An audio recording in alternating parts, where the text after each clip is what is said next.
It's BRS360 Thursday, episode 8, and it's time to share the theme for this tank, meaning what's going into it. Often based around specific types of fish, corals, SPS, LPS, zoanthids, or something else, but part of this hobby is constant upgrades, often with multiple tanks in different themes, but sometimes that accumulates all into one large tank. How do we combine all that into a single journey that maintains interest for a decade plus? That's coming up.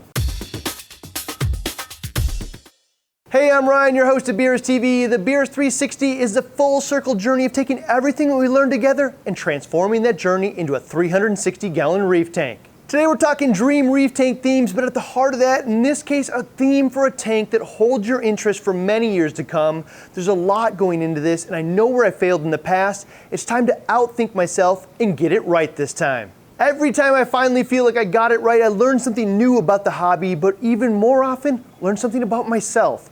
I know reefing is the right hobby for me because it's super difficult to master, sometimes ridiculous amount of effort that goes into research, system design, perfecting maintenance would be a deterrent for most people, but for me, and I suspect most of you, it's the exact reason why I've been doing this for 15 years and likely will most of my life. This leads directly into the number one issue with long-term tanks for me. I'm a goal-oriented person. The challenges are what excites me. If climbing Everest was the goal, the process of getting up the mountain is actually way more exciting than seeing or experiencing what's at the top. With a reef tank, the most exciting time for me is conceptualizing the tank, planning the design, setup, adding new corals and fish, adjusting parameters to meet growth needs, fine-tuning the system to the point that eventually no longer needs a lot of thought. More or less just doing water changes and cleaning the glass at the summit. In fact, leaving it alone and stability is actually the number one thing that will make it thrive. Most changes are actually setbacks at that point. So the 3 to 5 year point when the tank is looking its best and things start to slow down has historically been about the point where I need to find that place for creative energy and start thinking about the next challenge or upgrade.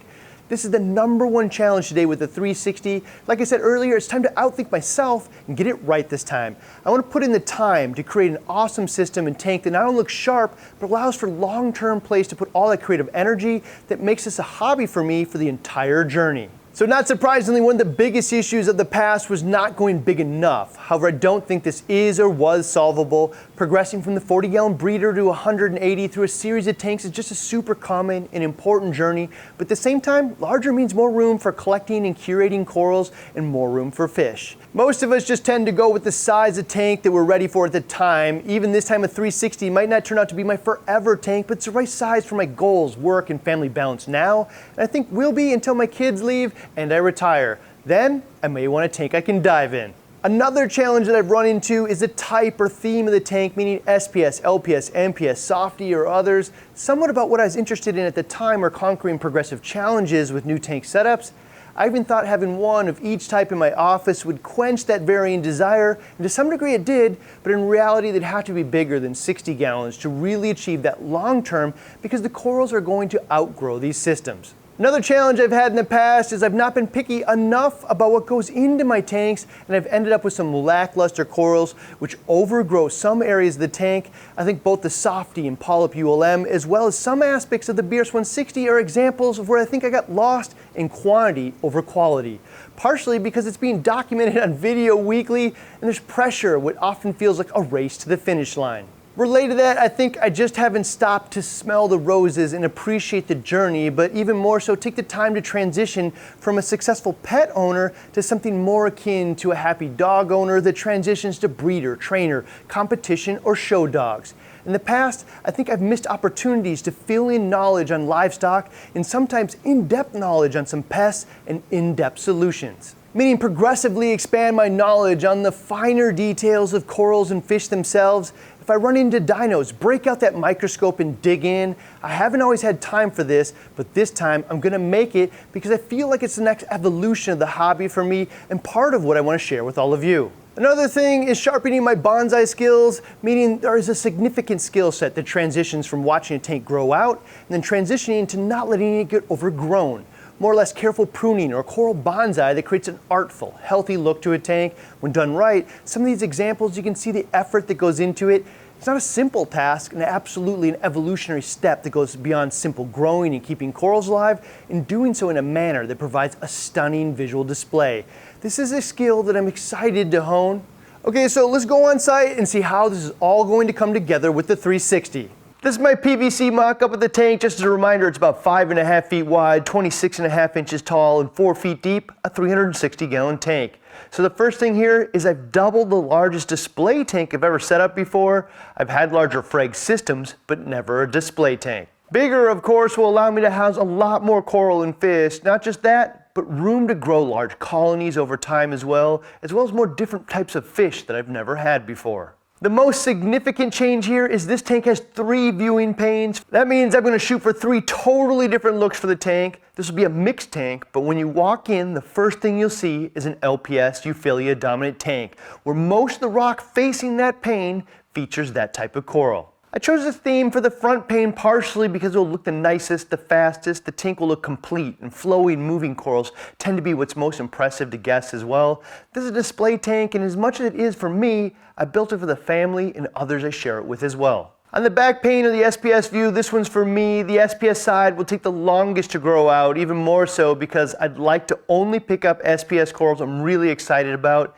Not necessarily expensive, just the corals I like the most as I come across them either at shows, friends' houses, the corals that actually speak to me. I want this side of the tank to take a long time to fill out so I can actually enjoy the process and journey, smell the roses rather than a race to the finish line. Similar to that of the side pane, I think will largely be acans, micros, zoanthids, and a few ricks or special mushrooms, all of which are favorite of mine and hold the theme worth collecting.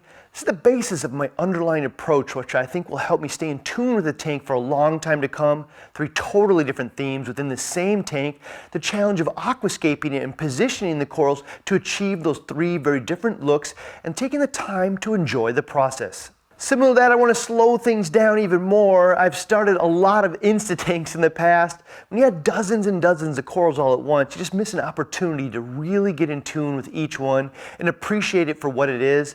For that reason, after the front pane is filled, I'd like to slow it down to monthly editions of a handful of corals and really enjoy each one. Become a collector or connoisseur of sorts, just learn as much as I can about each type and share it with others who might be interested. Same with fish. To be honest, fish have always been secondary to the corals for me, but there's also another chance for an evolutionary leap. This time go way outside my normal box and look for fish that I've never kept before, hopefully waiting for something that really excites my heart and pets that I want to share with my family for decades. That's something I really want to bring home this time. The fish and corals are animals we keep in our homes and they rely on us for their health and care. These are 20-year pets with distinct personalities, and when thought about that way, the reef tank is more than climbing to the summit and mission achieved. It's a personal journey with pets that can last decades. I'm putting in the right efforts where I'm confident gear and water quality won't be the reason that the tank ever comes down or I fail. The 360 is going to be a blended balance between hobby and family pet, where joy comes from not just the achievements, but also the companionship. A couple other things I'm doing to make sure the tank holds my interest long term is I'm not doing everything I might want to do day one. I'm going to set up this tank in sump so when the time is right, we can install a clam or xenia refugium, an NPS tank in the corner, maybe a lagoon in the nook on the other side of the wall, maybe a frag system mounted on the wall, all plumbed to the same sump area and add new interest with minimal additional work. The other piece is something we already talked about, but you can see my desk is right there. This is just a placeholder, but I can tell you that's the exact place I sat while putting together today's episode.